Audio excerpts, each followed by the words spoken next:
Manhood, brought to you in part by Solomon's Bespoke. Manhood, brought to you in part by Reboot Sports Drink.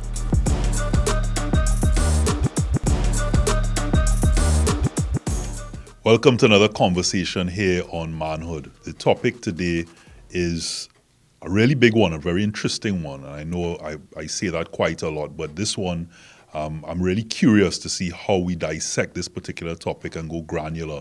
It's simply responsibility does not define manhood. Let me say that again. Responsibility does not define manhood. So to have that discussion, to really go deep into that understanding and to give a better understanding for myself as well, Johanse Ayodike, Behavior Change Consultant, Lou Lyons, Mohammed Muakil. Not bad. Not bad there. Also known the duo as Freetown Collective, certainly needs no introduction, and really, really happy to have you guys here for what could be ostensibly called our season finale for season 3. Even though the aim is to continue having these conversations because it's much, much needed. So Lou, I'm going to go straight in to you, with regards to that topic. Responsibility doesn't define manhood, brother. Yeah, and more specifically, I would just pluralize it, responsibilities, because I want to couch it in what society would view as the utility of masculinity, of manhood, what men's supposed to do. And if they don't do that, then they're not deserving of being called men. So I don't think that that's helpful. I don't think that that's productive. I don't think it's humane. My brother here, Johanse, would know that in psychology there's a group of thought called the Gestalts. And they believe that the whole is more than just the sum of its moving parts. And if what we really want from men is for men to see themselves as whole human beings, having a whole human experience, you can't reduce men to responsibilities. We wouldn't get behavior change like that. That's interesting because I just started reading and doing research on our book, and the author slipping me. The name of the book is The Manipulated Man. Right? The premise behind the book is that, and it's a woman writer, is that men were never in control of society. Facts. That women were always pulling the strings to get men to do all the utilities that they either didn't want to do or wasn't physically strong enough to do. So you bring in this topic that men are not defined by their responsibilities is quite interesting because that's what I grew up learning. That to be a man, I have to do X, Y, Z. And it may not be one standard because in one family it may have these certain responsibilities. In Trinidad it may have Grenada may be different, the US, etc., etc. And because in different places it have different responsibilities, and then every woman you meet, they also come from a different background of expecting what a man should do, is like a moving goalpost. So you can never score the goal, and then eventually it will take a toll on you. So I just need gents to really understand, because as we use the first segment for the opening part of the opening salvo is, of course, the topic, but then to have a real understanding of how we're going to shape the conversation going towards, to closure of this particular, show episode. So when we say responsibilities doesn't define manhood, are we still saying that as a man, you have responsibilities? Of course. Okay. Yeah, and that's why he defined it, and he didn't say responsibility. So responsibilities. It's a very big difference, right? Between saying responsibility doesn't define how you take on responsibility will define you as a human being. But let me give you an example of something, right? I come from a long line of men who, for them, their days were spent working hard. Hard work is how you get paid. How you get paid is how you handle your family, and that will define, right? So growing up, my father would have taken me on real job sites. I mixed real cement and thing whatever. And at a very early age, I decided for me, that wasn't what I wanted to do with my life. I was not trying to be a hustler or a laborer. That was not what I wanted to do. And I felt as though I was better at other things, right? And I remember once I hit mid-teens into my 20s, being around my father and his friends and a lot of the men of that era, when they shake your hand and your hand's soft, that was a big thing. Like, it Yeah. was a big Yeah. thing. To the point where I was a man used to go in my room sometime and just be slapping the wall and thing and doing anything I could do to get my hand hard on a boy. And then after a while, I had to kind of admit to myself this was some ridiculous behavior I was Yeah. getting on with, because what I just do wholly, I was writing at the point in time. I was a student. I was not doing what my father and them was doing. Every now and then, yeah, I'll go on land and cut some bush. And know I have these skills, but it's not how I earn my living. But people still do that. It's still- The other day I yeah. shook someone's hand, and I mean, my hand isn't totally soft, but it's not hard like banga seed, you know. So therefore, you know, they shook it, and you could see there was almost like a But there's a lot of things that's tied into it, you know. A lot of things that's tied into that. And for a long time, I used to really feel that type of way. It has certain men I just don't want to shake their hand because I know what you are going to say now, boy. Before you go on, Mohammed, I'm real glad you shared that. And the previous episode, we discussed vulnerability Yeah. and being able to, you see, the thing sometimes we men just do to be considered men behind the scenes, because in different places, in different scenarios, if you don't have these certain criteria or you're not fulfilling certain responsibilities, then you really is less of a man. And just thinking about that, I understand why we have so much bars in Trinidad. I understand why the casino will always make money, because even once I remember I was doing golf, and the golf club I was in, they have residences where you could spend the night, and many men say they come here to get away from responsibilities, because even though they're responsible, and these men were, I told them, these are upper class men, they're fulfilling, but they were just tired of one day and good enough, one day and not good enough. So I'm real glad you share that, because there's so many things. But I think there's this extreme fear, right? Especially again from the generations before ours, that I think that we working it out. I think we working it out, but only in certain parts of the society. I don't think as a general rule we working it out. Because as somebody who exists in different spaces, there are things that I feel very comfortable to do if I'm in London. There are things that I feel very comfortable to do if I lie in somewhere else. And then there are things I know if I'm not careful where I live in and where I'm from, if I, for instance, my grandmother, when I was younger, she'd be like, paint my nails and about things. So she loved the red thing. And I started painting my thumb, just my thumb. And I paint the other thumb, right? Cool. So I have my two thumbs red. And I used to observe how uncomfortable this would make certain men in certain spaces, right? I went to buy some socks before I was leaving to go to London this last time here, right? I just see a thing of socks in a store in Westmore, I pick it up and carry it. And man was like, that's women's socks, So I watching the socks. I know my size on my foot. This could fit me. I don't understand what's the thing. And he was making this big point of, are you're aware that this female socks? And I say, well, it could fit me. He's like, yeah, but it's women's socks. I say, well, me and him had like a whole 2 minutes discussion about women's socks. Yeah. You understand? So I feel like there's this line, There's this line, and it doesn't allow us many times to achieve our full capacity. What it also does is, when men have children, they also want to prepare them for those responsibilities, because a father doesn't want his son to not become a man. And my father was a real loving man, right? And growing up, my father used to kiss me all the time, always like treated me, But when I got to about 9, 10 years old, he used to tell me, when we're in public, like, ease up on it. The irony is sometimes the child themselves, my 7-year-old, for example, I have no issues with affection with my son in terms of I hugging, there's a lot of science behind it, the importance of hugging a human. So we're not talking about male, female here, we're talking about the importance of hugging a human, to have that connectivity, whether it be a partner, whether it be a child, whether it be a friend. There's a lot in there with regards to hugging. And I kissed my son, but my father was a Royal Air Force man, so there was a lot of it was shake hand, that type of thing. So I mean, I grew up. That's his. Those were our shows of affection, and it was okay. But I don't mind kissing up my son and saying I love you, but I realized when I drop him to swimming or to tennis or karate or I realized that he wanted to put on his book bag and so on from the car, and then we're walking out and he's walking ahead of me, and I'm like, son, what's going on here? And he's 7. So the roles are reversed. But I just wanted to ask you, Lou, Mohammed, say, you brought up that people, the bars, casinos, etc. But we see a lot of memes, and they say not everything is a joke yet, so we make things into a joke.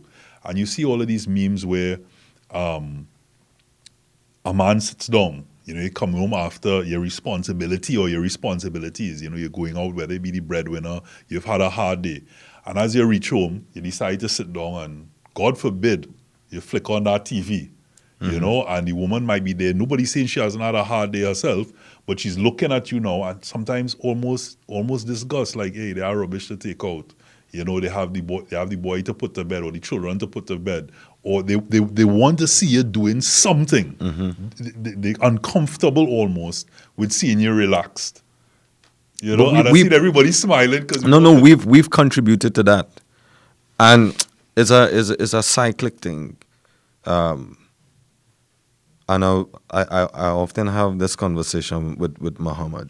It takes a lot of courage from men to display to their people, our parents, our brethren, but also our platonic woman friend. And I think a lot needs to happen in our platonic intergender relationships, apart from our romantic relationships. So let me ask you to pause there just a minute. So you believe that men can have female friends? It's actually a and sign. Be platonic or without wanting. I actually think it's a sign of emotional health to be able to have platonic friendships.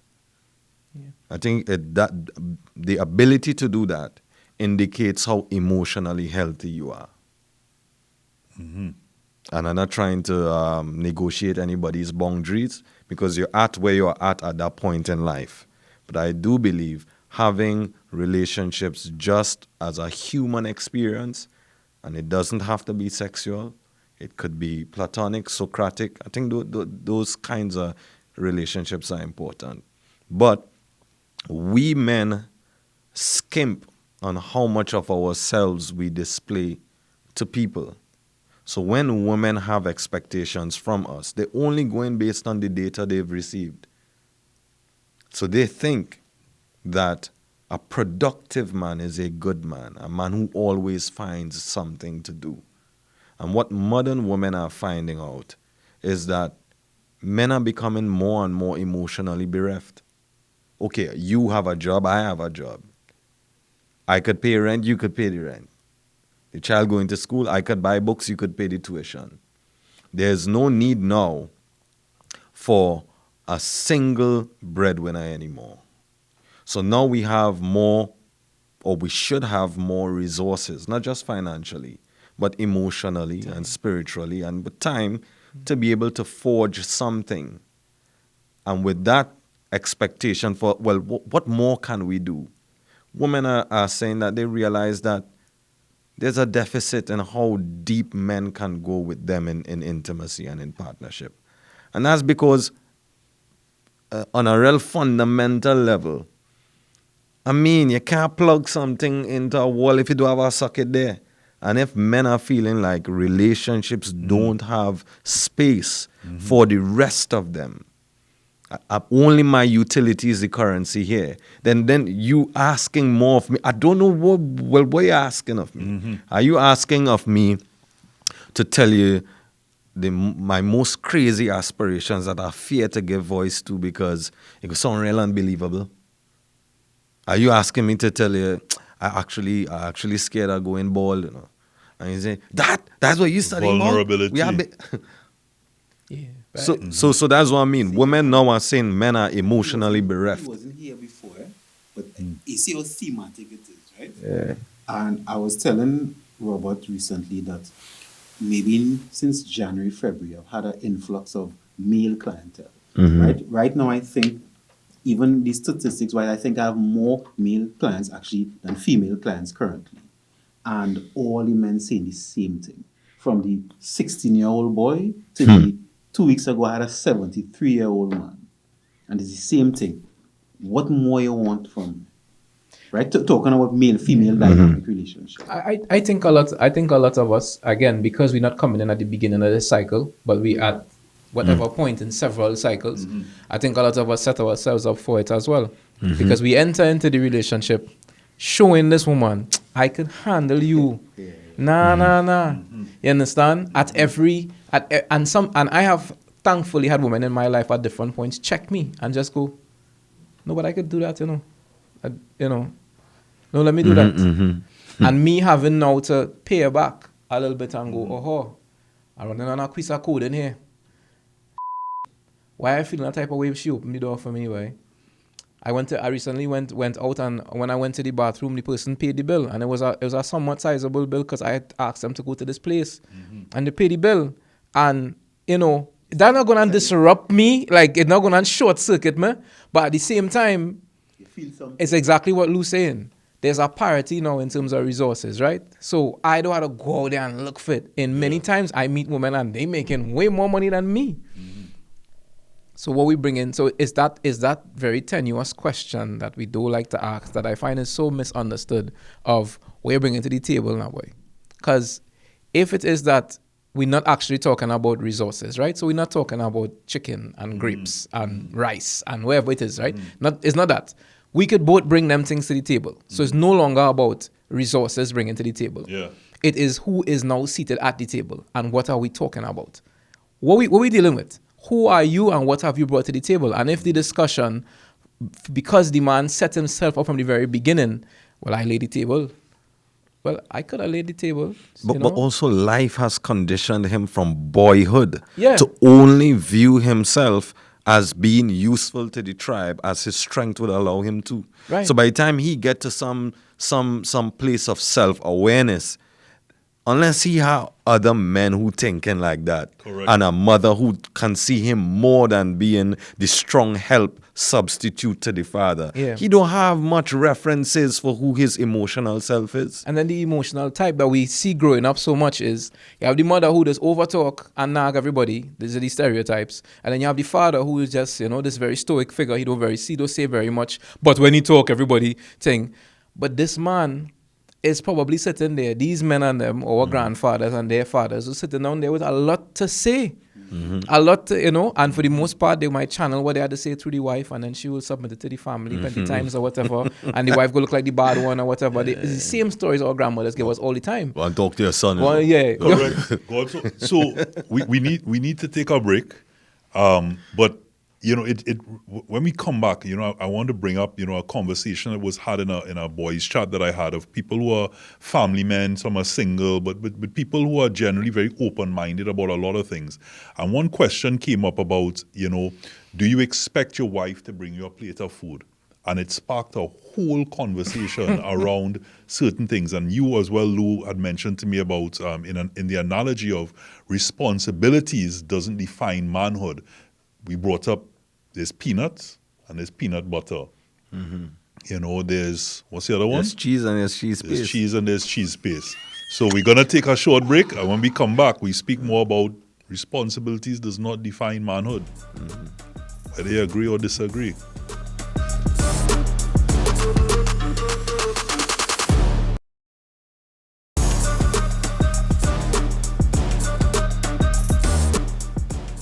Welcome back to Manhood, and we are discussing responsibilities does not make manhood, or manhood is not made up of responsibilities alone. And Muhammad, you is coming in hot on that plate of food topic there, boy. A hot plate of food will. Anyhow. Yeah, boy. I don't understand when I hear these things oftentimes why there are debates. Because I Right. believe in love. And I have nobody that don't like a plate of food brought to them. Now, if you are a man and you're in a relationship and you are not willing to reciprocate that behavior, you don't think that that's your responsibility to do that. And you define your manhood or your position in the relationship by the fact that when you reach home and you sit down, your woman is bringing you a plate of food. And that makes you feel a type of way. One of the things I have had to learn over and over the years is that the way that I feel about something, a woman will have the same experience and feel the same thing and will want the same things. And a lot of times we've been grown and raised to look at women almost as alien species. Like, if this is done to me, I will feel this way. But if this is done to her, I don't expect her to feel the same way, good and bad. Do so, don't like so. And and all the different parts of that. I love to be in a position where somebody invites you over and they cook and they bring you a plate of food, or you come from somewhere and you're tired and somebody that you love bring a plate of food for you. I think a lot of men, when they get into the argument, just don't realize that you can provide that, or you are supposed to provide that as well for your partner in whatever way. It mightn't be the same thing, but find out what makes that person feel that way. If you are doing that, you will not have to have a conversation with that person about bringing a plate of food for you. Because how I feel is, you should never even have to have that as a conversation. It should never be a situation where you like, girl, I'll tell you something, No, it should be that you're receiving that out of a deep sense of love, and because that person knows they are safe and that things are reciprocated in this relationship. You know what I mean? So, in other words, in your love language, it's Why you watching me so? So when I brought up the plate of food, right? This, they say the way to a man's heart is through his belly, right? I disagree, because so whoever the they is, I know you have already the There's a lot of white opinions that's being floating around, but I mean, I don't, like if somebody could cook or don't cook, I don't really have an issue with that. It's nice to get a plate of food regardless from who it is, whether it's your brethren, whether you buy it, whether they bought. So, I don't have an issue, but if we could cook is a plus for sure. Agreed, right? So because I can real cook now. So. When I say a plate of food, what was we talk about responsibilities and the expectation, but what was ironic to me and eye-opening is that when a brother asked the question, if a woman should bring a plate of food, or if your wife or partner brings, a plate of food for you, it was the conversation that was sparked, and it was almost like this deep cathartic experience that was happening about people saying what they had to say, but the irony is you got both sides. Right. So for those who got the food, right, we're now, based on what other persons were saying, we're now almost feeling bad, like, wait, now, is it that I have this expectation? Should I be like some of the other brothers in this group, really go in and get my own food or preparing the food, etc., etc.? And to those who didn't get it are now asking themselves, well, what is it? Are you trying to tell me my wife or my partner don't love me? And it was this whole back and forth debate. And to me, as I explained this, I think we had this conversation once on our manhood. It's simple. I don't expect you to cook. I certainly don't expect you to bring the food for me. Now, if I'm incapacitated and you bring it, and as your show of love, then I appreciate that as a show of love, not as an expectation or your responsibility. By no means. Like, who the hell am I? I am king. I am king. No. Hold on. But I am no king. But I could get up. My feet working. I could get up. If she is prepared that food, the least I could do is go and get it and wash the wares afterwards. I disagree with you a little bit because I am a king and you're a queen. Right. Now we get to define. I know. No, that's not you, but But we get to define what that means, because I want you to feel like a queen. What you need to feel that way, and I'm willing to give you what you need to feel that way within reason, right? If she does feel that way, that's part of her love language to do so, then yes. But it mustn't be an expectation, like you are supposed to do this. If that's her way of showing love, and you're open to that, that's one thing. But what I'm saying to you is, as men, it was the full-on debate of people now feeling a particular way. Some of, am I not expecting enough? And to those who expected it are now feeling like... I want to hear you answer. What you're saying here is really what I think men in general in society experiencing, where you don't know what your identity is. Because the men who getting it was wondering if they should feel bad for getting it. And the men who not getting it wondering, well, maybe I should be asking for it. So they don't even know how to define themselves as a man or what a man should get. And then Muhammad, you're saying that you shouldn't demand it. Tell me if I hear it right. You shouldn't demand the plate of food. You should have the space comfortable enough that if that expression of love, to give it the plate of food, right? Absolutely. I understand what you're saying. I don't know if I disagree, but I would add a different element to it, because I'll give a premise and come back. I believe common sense does not exist inherently. Right. Even though we think we do. We have your sense, my sense, etc., based on how we grow up. But when two people come together, and let's use it as a romantic relationship, we come with two different senses. Mm-hmm. When we talk, this sense becomes common. Right. So if I say, I want you to bring me food, that's what I want from you. I'm telling you. Right. You could also say the same thing. You say, well, if I bring in your food, then you have to rub my feet. I just give Right. you an example. So I think in the plate of food, it's not that, well, it's just by osmosis, you're supposed to know that No. to bring more food. You should say, you could be able to ask for the food, but the person it has to be like a agreement between the people. So it's not what a man supposed to do or a woman supposed to do versus what you and I decide we want to do. So in the room, because help me out, because my perspective is slightly skewed by the fact that I grew up seeing my father, God rest his soul, sit down and my mother would bring food to him. And as a son, watching your mom and thinking to yourself that behind the scenes that he may not have seen, because he's now coming home from work, but I would be interacting with my mother a lot more, would have seen and say, well, you know what, this woman's tired. And seeing her come home after that, and especially now as a father myself, I'm thinking, wow, my mom raised 4. You know, and at that point had no car, had to travel, even pregnant, etc., you know, holding me from school and things like that. To now come home and have to make food and then put it out for you. So now that I'm in a position, of course, seeing that, I vow to myself, I would never expect those things from... I want to add something there, right? And I want to set up a preface and come back to my answer Right. too. I think when we talk about satisfaction and the ability to have a desire met, there's a loud silence. There's something that we're not saying, but we're saying. And we should say it so that we don't leave it to be assumed. There's always the assumption in the room that we don't want our comfort to come at the expense of oppression to somebody else. I think that's important. I don't want any partner of mine to be oppressed in order for my comforts to be met. Agreed. But that gets lost in translation in the way we express our desires. Because we live in a very exploitative world. And one of the premises, I don't understand how the term human resources still exists. That is the most politically incorrect statement that is allowed to still flourish in corporate environments. Either somebody is a human or something is a resource. You are not a resource. You are not a resource. I am not a resource. I am not here to be exploited, extracted, and depleted to be produced into something else. But that's what. Maybe in a corporate environment. But that is what capitalism does.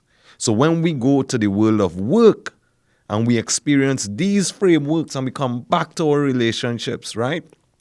And we don't do half as much work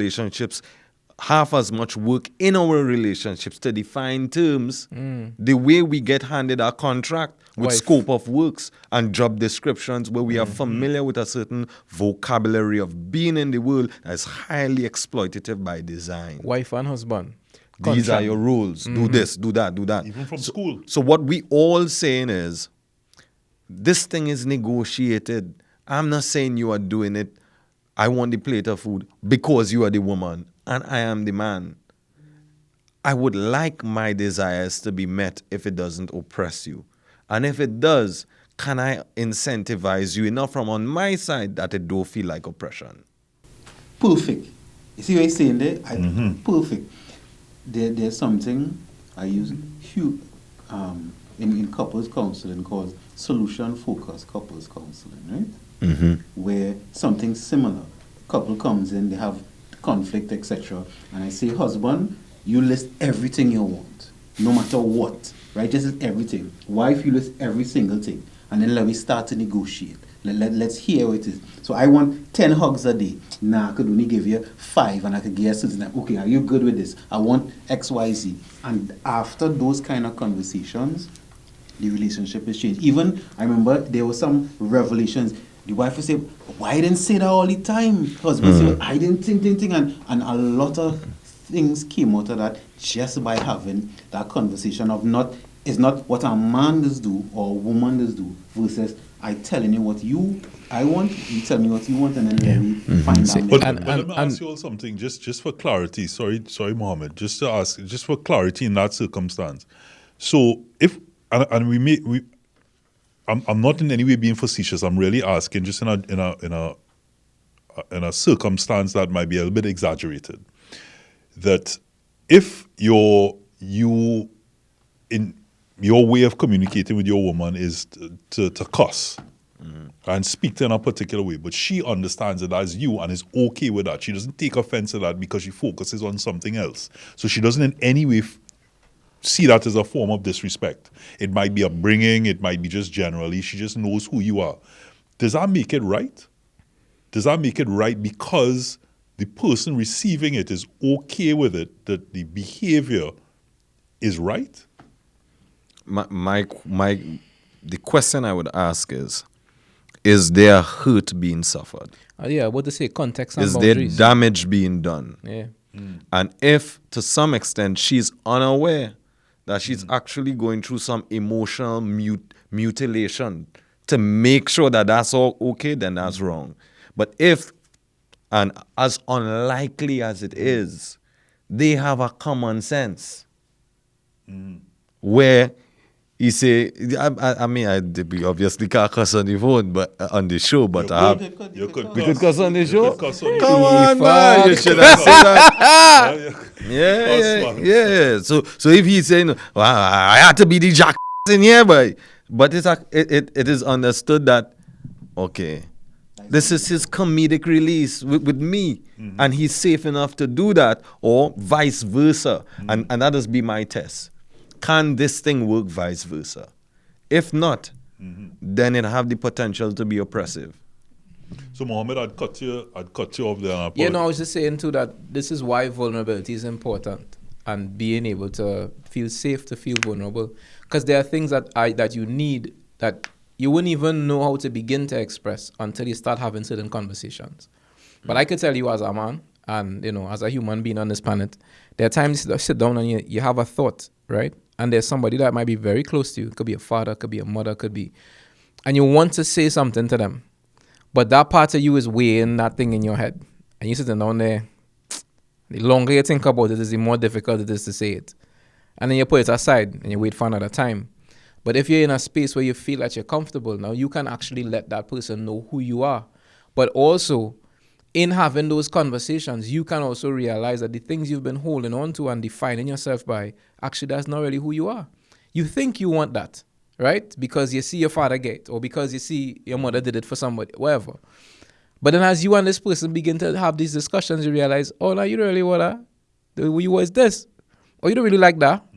This happened to you and that happened to you, and that's why you are accustomed being treated that way. So you associate this behavior with safety. Oh, okay. Well, that's not safe behavior, But what if this happened? Oh, wait, I actually like that. Nobody never did that for me before. Because how do you know if you like or dislike something if somebody never did it for you, But So there's a book called The Algebra of Wealth and The Algebra of Happiness. And in the context of those books, just to touch on what you're saying there, it speaks about that during some of these emotional swings or these moments that we go through as humans, right, the best decisions aren't made during that period, because at that point you're making a decision out of survivability. You're trying to survive the moment. You're trying to survive the situation. yeah, don't go to the grocery hungry. So correct. So Right, like right. you're saying, it's at that point that it's almost like revisiting. When you send a letter, like you pen a letter and you're really angry on email, to wait 24 hours or 48 hours, come back and read it, and then really decide when you're a lot calmer, do I now want to send this out? And a lot of times you'd find you either change your wording or you no longer want to say it. They say, if it's not going to matter in 5 years, don't give it 5 minutes. That I don't know if it was along those lines that you were. Yeah, just being able to, because a lot of times we want this space to express ourselves and to tell people who we are, and we have all this fervor and this verve, this is who I am, and I want to tell you, and I want to whatever. And that's been one big thing with our relationship. I am that person. I have something to say and I want to say it and whatever. I mightn't be mad or vexed, but I will say it at a certain level of passion. And that passion could be misconstrued. And many times, things have happened and I want to put out a statement. I want to say something. I send it to him first. And he go make me wait like a good half an hour to an hour, in which time I am done kind of. And then he go say, right, so I know you're right, and this, that, whatever, adjust this, think about it in this way, whatever. I ain't telling you to change it, but if you said it this way, it might have a wider reach, it might have but that's a very vulnerable position. I'm angry, I'm in a certain state, I want to be able to say. But we discover, in the same way that the sense becomes common, the self becomes not common, but it's a discovery of self through the other person as well, because we really do come in with all of these things that have been protecting us all this time. And then you walk in with a big spear and a staff and a lion and 40 dogs and whatever, and you walk into this space and you're like, this is who I am. And all the lion and everything sit down there and you there, And the person say, well, you sure that's who you are? That's who you are on the battlefield. Because there's not a battlefield, You could send them out. And you start to take off all your armor now. And you realize, I don't weigh 600 pounds. I'm not actually a lion. All right, I do. I need a staff. And you take off all that now. Do you want a plate of food? But there's something I wanted to add that I believe is the greatest danger in men defining themselves through responsibilities. We achieve exactly the opposite of what we actually want in the relationship, which is to have a very transactional relationship. And we don't always realize that that's what we do until we get older and we become really resentful with ourselves. When age starts stepping in and you can't do what you used to do. When you have emptiness syndrome, when the kids are now grown. And you can't hide behind, well, I had to do this to send the children to school. All of those responsibilities have now matured. And who are you now? Who are you to this person now? I agree with you, but we have a responsibility to go to the break. But just before that, because I really want you. I'm not defined by this break. I'm not defined by this break. And the Robert, pause. You on with me? I do, but this is an important one. Yeah. It's an important one because I want to go with the momentum, and you mentioned something about that, and it's something that a lot of brothers that I know suffer with and are concerned about. Yeah. Because when you have children, and say for example, your partner is one thing, but specifically with children, you are saying to yourself that you're working, you're giving everything to give them a better life, right? Now, when they're older, you've lost that moment, and you see these memes all the time about the different ages, and you're on your phone, you're on your laptop, you're working. Now, what happens in a situation where you mightn't have the luxury? It might be like, you're a footballer or an artist or something, you're making money and you actually have the time to spend and you choose not to spend. But what about the person who has to work 2-3 jobs? And what about the person who has no choice but to work that time just to be able to put food on the table? And you've lost, as a result, you simply don't have that connection. You think that men don't fight with that on a regular basis? I think we actually do.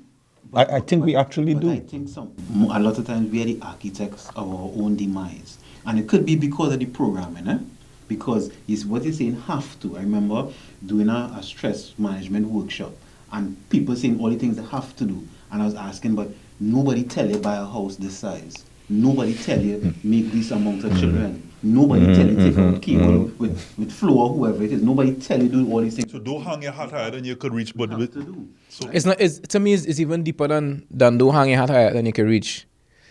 But it's difficult because we are talking about is deprogramming yourself, right? Like the more that we earn, the more that we move, the more that is the more you realize your hands could reach further. So you're pulling in more things. I think he onto something there. Yeah.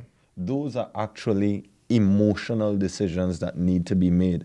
And if as men we convince ourselves that we are not emotional beings, we are going to tell ourselves that we're making pragmatic decisions and actually dig ourselves into holes where we had to be slaves. Yeah. Correct. And before we go to the break, now we could go to a break. No, we could go to a break. After we could go to the break. You have a responsibility. Money lenders in Trinidad. In other countries too, but money lenders, not the organizations. Men who is they say that men are the easiest victims, especially married men. Of course. Because married men always want to do more than they really could, and they always get catch. And I remember when he told me, I was like, wow, I never really thought about it like that. But is it truth? Because we always trying to hang our hat higher, because we always think that we are these robots and we have to fulfill these things no matter what. Because, and you said it, men just give everything, which I disagree with. You shouldn't give all of yourself to nothing, right? That's my opinion. But we're going to have a break now.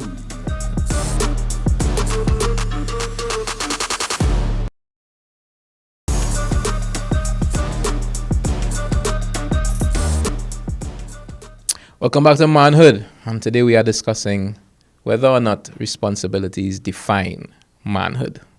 Interesting discussion so far.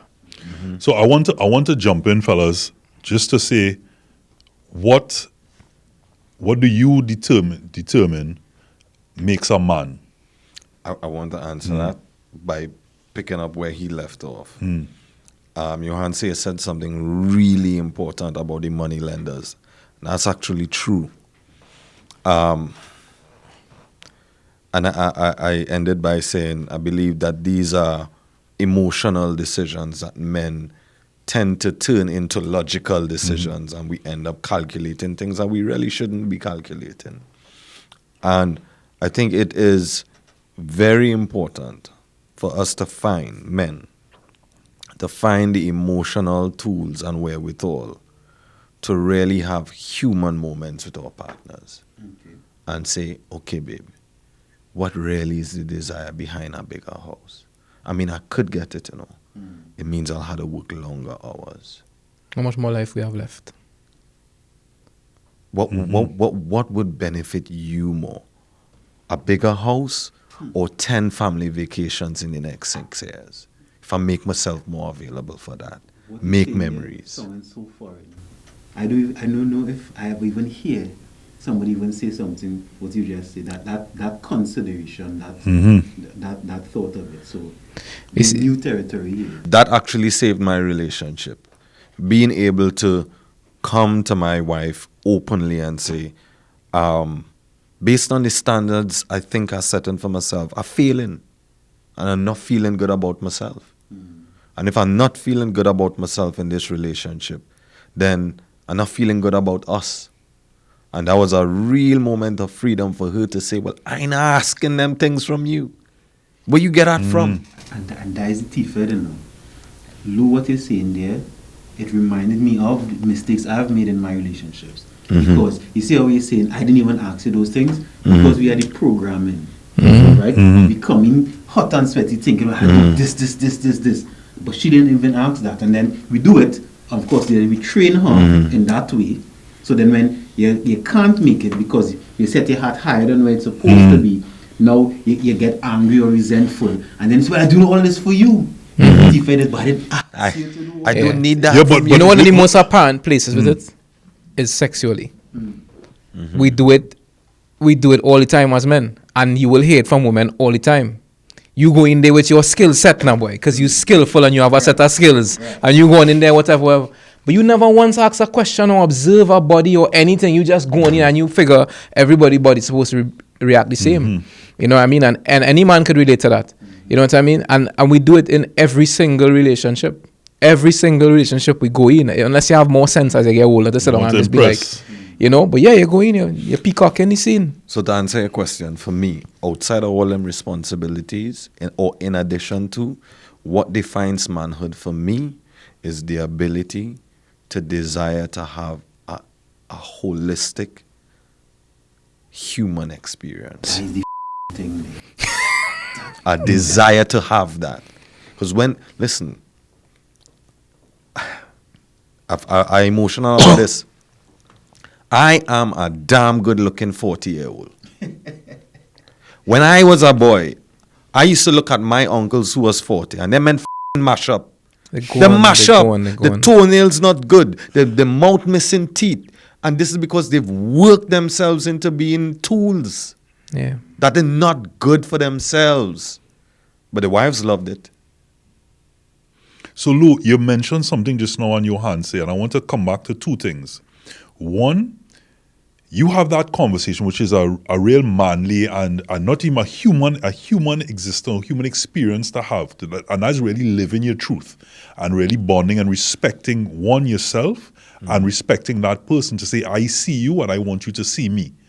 But what happens in the case where she goes, in one case you could say, I didn't ask you for that.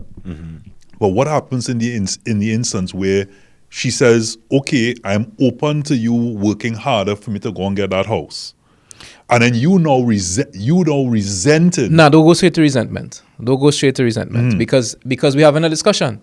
So this is a very open moment. You say what you have to say. She say what she have to say. If you go from there to resentment, it means that you've not allowed her to see the process in your mind. So not talking about later, mom. I'm talking about like you go and you start. It can't be later. It can't be later. What I'm saying is, it cannot be later because you cannot enter into a space of vulnerability. Say you're open, the conversation being had, and then you hit a wall. Don't be vulnerable at that point. Don't share how you feel. Walk away, and then later you're feeling a type of way. No, that is not how that works. You bring something to the table. You know it is volatile. You know this could go any which way. And she say, yeah, no, I actually want you to work hard for the next 10 years of your life and give me that so I can have this house. Now you have to ask yourself, who am I and who am I with? Because your life is still your life. Understand what he's saying, you know? This, what he just said, is not pretty at all, you know? The desire to be open and to be a full human being, that means that you could be with somebody for 8 years and finally get to a point where you feel you could have that conversation. And in realizing that, at that point, you're like, oh, no, I don't have 10 years to do that with you. Yeah. Listen, and now we could sit with that. We don't need to make a decision on that. Come back to the table again, like you say, write the email and wait a day, wait 2 days, right? So we sit down, we wait for a little bit, and we come back again. But if you want my life, you want my whole life, you want my health, you want my strength, you want my youth, you want all of that to make you happy, okay, I could give you it, you know. But here what I gonna need. If I doing all of that, let me tell you something. Yeah, but no, it might be more than that. Listen, I've actually always wanted to be with more than one person. And if I have to do all of this for you, I'm going to need someone to support me emotionally. And actually, this is how I've been. The discussion starts to get to levels now because what you're asking for, and don't get tired, it can go the next way too. You know, if you're being vulnerable. For me, what defines a man is I need the people around me and myself to feel safety. And that is in every aspect. Safe to be vulnerable, safe when the night come, safety. Safety for me is what I would never want anybody within my space to feel as though they are unsafe for any reason at all. So the reason I asked that question specifically is because before we wrap, I want to have an understanding when we say responsibilities doesn't define manhood. But as a man, you still have responsibilities and you don't shirk those responsibilities. Of course, right? but you are more than those responsibilities. But you're more than that, right? As you know, as we said, we're not peanut butter, right? We're not peanuts, we are peanut butter. We have a lot of other things going for us. Yes. And I want to have that understanding of what you understood as a man to then, you know, tell us now to have a little bit deeper in that conversation to say within manhood that we're not shirking our responsibilities so that because people could be listening and taking on certain aspects of the show and thinking, boy, as a man, I do have to deal with no responsibilities. I mean, we're not talking about being an idiot. You get older, you know, and as a human being, you have certain responsibilities. If you as a man enter into a space and you have a child, you now have a responsibility. Forget what your life was before. A child is now a part of the space. However, what we're saying is, you cannot dedicate yourself so much to the upbringing of that child that you lose yourself in the process and think that you are not taken away from the raising of a child. It's not food and lights and water that has raised a child. They need a father. And for him to have a father, you have to have a self. For you to have a self, you need to know who you are. For you to know who you are, you have to do certain things. You have to go and enjoy yourself. You want to go and take a long walk in the bush by yourself. You want to, whatever those things are that make you a full human being. An expansive human being. Expansive, because now you'll have an expansive family. You'll have an expansive child. But a hard boy. It's hard. Nobody not saying this easy. Living is hard. Truly living. You understand? This is not It's easy. work. Relationships You know are real work hard as too? well. You know, real real hard too? Not. I show it real hard.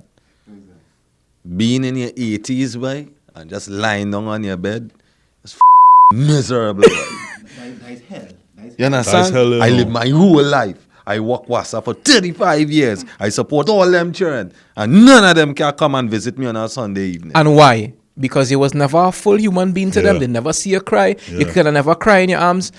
I had an experience with someone where we were watching through a much older person. We were watching through some pictures. And in one of the pictures, they had this beach, could have been Bali or Thailand or something. To get to the beach, you had to climb down a ladder kind of thing and whatever. And in my mind, I really want to visit that place. And I felt this energy next to me of this older man. And he was just like, yeah, I will never be able to do something like that again.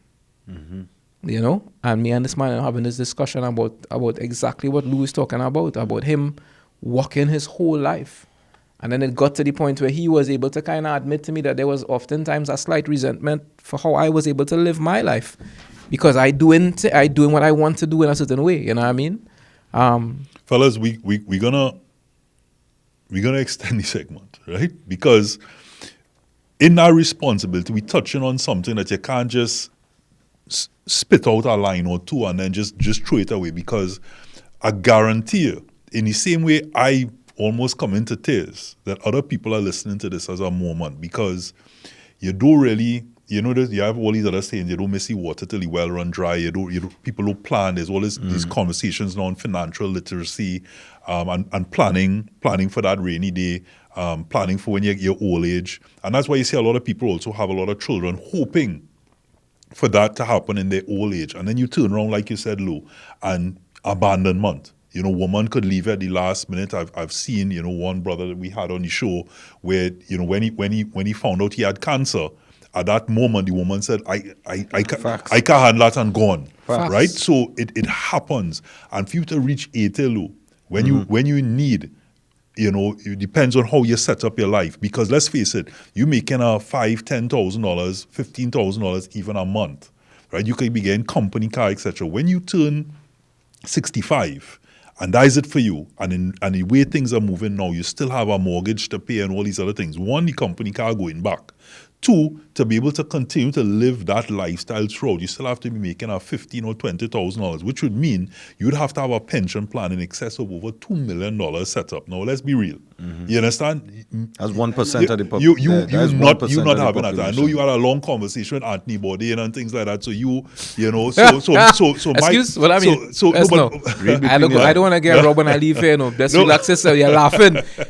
I am just saying. Viewers, You had to do the box. the right? views Disclaimer. of Robert Dumas are not held by No, you Freedom don't understand Collective. what You he know? was saying. What are you saying? I am. What he was saying is, you know of the people who could do that. Right, okay. Okay. Thought he was pinpointing No, on that no, boy. I no. live in the New Order, boy. There's a percentage of people in the country, right? And we're not. And when I say percentage, I'm talking about beyond 5%, beyond 10, maybe even 6-7% of the country that are set up in that way. Be it whether from accumulated wealth, whether it be from inherited wealth, whether it be from annuities. There's certain plans, people who have foresight to be able to do so, that they're set up. But there's a huge majority of men who are going to get into that point, and at that point you're going to be, what doing? Yeah. Where am I at? What's a good? And if you now have to the point of losing family, or at the point that you become sick, or you have colorectal cancer, or all of these other things taking place, and you're now in a hospital bed, for you to sit down in that environment alone. Well, Robert, Thank you for When making I- the point. go ahead. Because this is the pinnacle of the show. You are not a work machine. And at that You are a point, human being, brother. And what I want to tell all the men out there is, we young and strong. and could do the things that we could do in the years of our youth. But you know what? Equally important, emotional investment in community. I was about Because to you say, see all those money systems and annuities, it could all go to yeah, could mean nothing. if we don't have community, like real human beings invested in our well-being till our point of transitioning, it will be all for naught. Yeah, and that's what I was about to say when you were talking about, because now, to me, and it always gets to this point, right? We're no longer speaking about ourselves as individuals. What we're talking about actually is revolution, you know? Because the way that we exist now, all of what we're talking about here, it struggles to exist and to thrive in the environment we've been placed in. We're talking about living in a cage. We're talking about living in a space where we actually have to struggle to have these conversations where we shouldn't. We struggle to live. We live in a place where we are told to have certain aspirations. And if you don't have that, you look down on somebody else who driving a old car. You look down on somebody who living in a 2-bedroom and never ask if they're happy or if we never ask. You understand? We never ask. And with this constant going, attaining. And as long as I have it, I could feel good. I have it. And then you reach, like Lou said, you're in your 80s, going up into your 90s, if God spare life.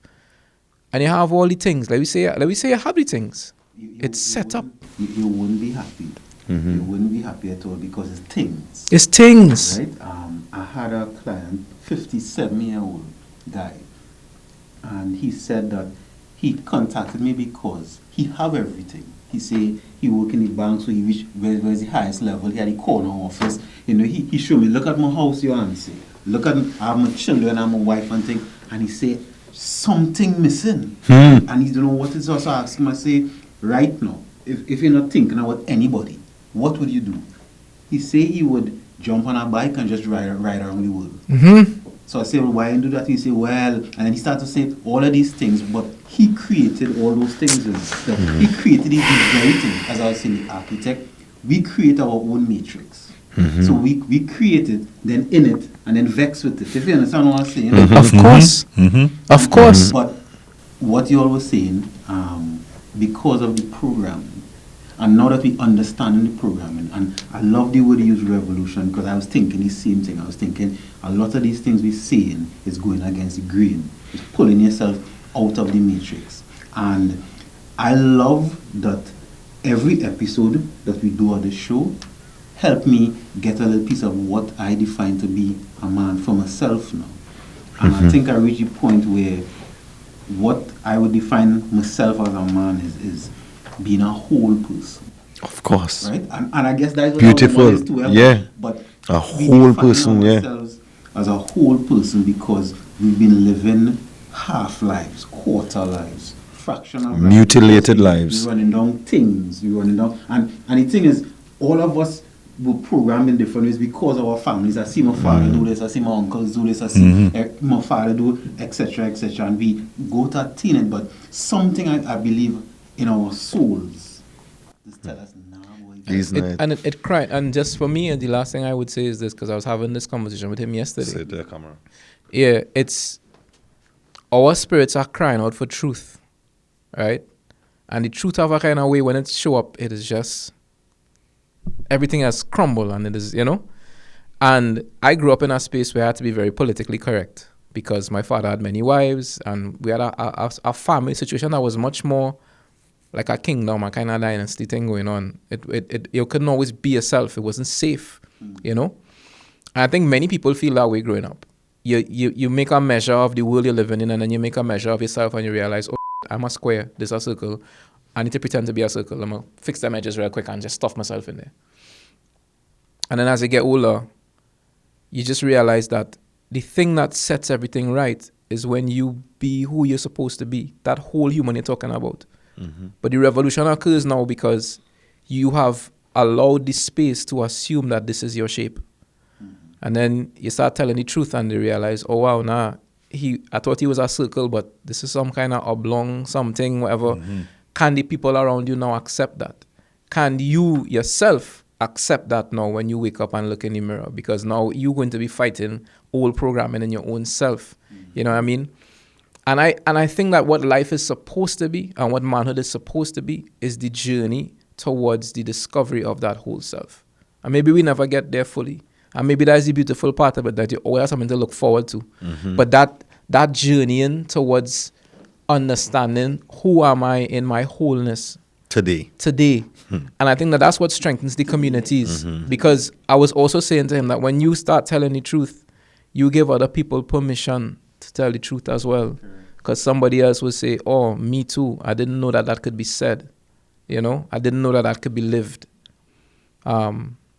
Yeah, being a whole human, which is truthfulness. I share a video with me, and they were saying, do you know you can measure the different emotions based on frequency, right? And well, one, this is outside of the video. I learned that shame, the vibration of shame, the solo is close to when you're a dead body, right? And then the highest vibration I thought was joy. But actually, the highest vibration is authenticity. No matter how it comes, even if your authenticity is your mother, that your authentic self, that is the highest vibration. The highest stress is our life. So if we thinking about being the best self, then we have to be the honest self. I ain't saying it easy, because I know this is easier said than done, especially for us men. And I really want to delve into that, read that book, The Manipulated Man, to get you through the whole book to understand it, because I feel like just talking to that. Thanks for sharing that. Yeah, we're going to get audio book for sure. Right? But I think I remember at age 11, we were thinking about, if everybody was the authentic self, how would the world look? And to this day, I haven't seen it yet. And I would love, you know, you start telling me sometimes I want to see a utopia, right? I would love to see, even if it's not the whole world, to be, if I'm in a space with 100 people. Just being themselves, bro. I just want to see it now. I think it would be so beautiful. It's like a painting. You know what I would tell you? Come on, Freetown concert. But anyhow. One more thing to say. Say it to the camera. And this would be for all the men out there. There's a quote I heard about 10 years ago, and it not only changed my life, it changed Muhammad's life as well, and everybody around us. It's a man I really respect. He's one of my mentors, even though you don't know it. It's a man called Professor Cornel West. And he said the condition of truth is to allow suffering to speak. Many don't have to suffer in silence. Even if you find a room by yourself and say it aloud, you had to say it. Yeah, way. Men, we are suffering, and it has not been doing us any favors keeping it inside. That is what this is. I normally, and I think as a season finale, I'd have something really powerful to say or something at all. But, you know, the truth is, I appreciate, you know, I've appreciated all, you know, the guests that have come on the show, the brothers that have shared. Appreciate this one very powerfully, but something about this one resonating with me in the sense that rather than a closure, just have a quicker conversation before we close on the fact that, because the topic is responsibilities don't define manhood. But at the same time, on the focus of those responsibilities, the beneficiaries of your focus to what those responsibilities to provide, whether it be a house, to put food on the table and so on, are not guaranteed to stay in your life. Exactly. And so you could end up at the end of your life looking back at what you dedicated it to with the thought or the expectation to not be alone, or to not be in that state that you now may find yourself in, be it in a hospital bed somewhere, or in a home, or at the side of the road, whatever the case may be, right? And in the end, the fear of man is to be, one, to not be enough, to not be loved, and in bigger context, to not die alone. And so something with the conversation there about where your focus should really be, and having that conversation.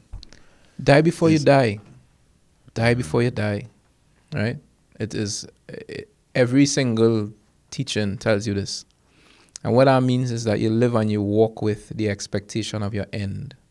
Right? So, you have children, or people in your life, you have to sit down sometimes and think about your life without them. Who are you defined as in the absence of all the things you have gathered around you? Whether it be your house, your car, your children, your wife, your lover, your dog. If all of these things were to vanish, you have to have this thought. You cannot run from these thoughts. If everything I have was to go, and if you find that uncomfortable to sit with, which you will, you have to put yourself into a state. People think that meditation is useless, but people think meditation is sit down and just try to quiet your mind space. No, it's focus. It's where you put your focus, right? And one of those things is, as you go along, you cannot wait for the end of your life to come for you to begin to negotiate what the end of your life is going to look like for you. When all of these things are gone, what is left? When, you know what I mean? What Junior going to say, when the turbo shut off and all life lock off and I'm a mere mortal again, and all these things gone, how are you going to enjoy this one life that you have been given? What do you like to do? What do you like to eat? You understand? Do you paint? Do you run? Do you draw? What you just do, not what you do for other people. What do you do? Exactly. So, gents, Listen, that actually is for the men, influx of men I came. Most of them I give that assignment to know. Write down what it is you like. Yeah. It could be from the trivial thing to what you like to eat to bigger aspirations. And most men say they had a hard time writing 5 things. They had a hard time writing 3. I tell you, if you ask me and he that, I give a thesis on what I like. one time. I know I keep saying one more thing. I realize that, but it's one of those things There that is one more thing. And the reason why I think this is important is because it came from women in my life. And this really, really shake up my idea of my own manhood. I've been 2 distinct times where women wanted to do something good for me.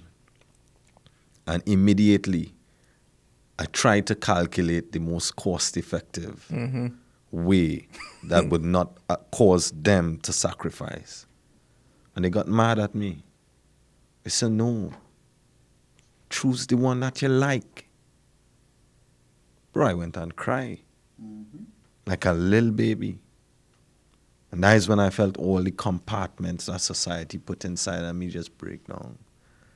That I'm worthy to do things that I like. Not because I have a penis and I could lift heavy thing. Mean that we are exempt from doing things that we like. Yeah, facts. We deserve it. Say no more. Tomas, you deserve it. You deserve it. You deserve You it. deserve it. Hey, men out there, all you deserve it. You know? You deserve They it. deserve it, Yeah, and they they need to deserve know it. that they deserve it. Yeah. And we certainly deserve to go longer, but we have to come to a close at some point. And I just want to touch in summary across the season of manhood. We've touched on so many things, be it fatherhood, a lot of the terms and terminologies that are used to define man, but also in those terminologies also suppresses our ideologies, our thoughts, and what makes us men at the core. And as you said about breaking up that construct that we've been led to believe we should be. And at the bottom line, it's really down to being yourself. We could only be ourselves. When people say be a man, you could only be that. You could only live your truth. I would like to say Be my definition. Be this definition, right? And as we said just now with that box, but I try to live by the fact that you touched on it, Lou, where what is powerful is you can't. I cannot be responsible for somebody else's behavior, somebody else's reaction. I can only determine my own. And therefore, if even with those responsibilities that you determine that's what you want to do, if indeed that those persons make that choice to not be there, what's important is how you acted or how you were in your community.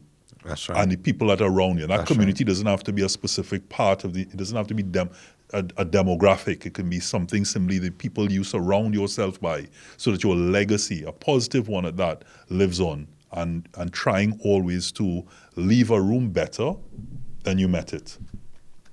And as long as you can do that and live your truth, Say less. you're being a man. That's So right.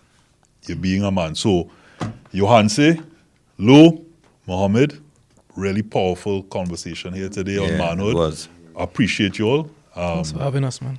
And thank you so much to, of course, all our viewers, listeners, wherever you're hearing or watching Manhood. Thank you for tuning in.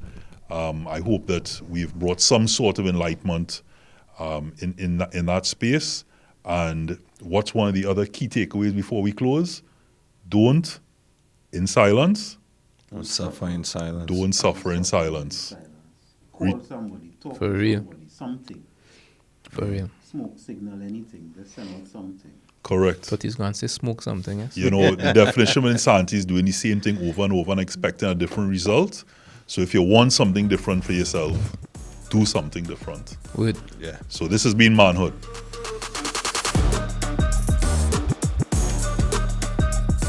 Manhood, brought to you in part by Reboot Sports Drink. Manhood, brought to you in part by Solomon's Bespoke.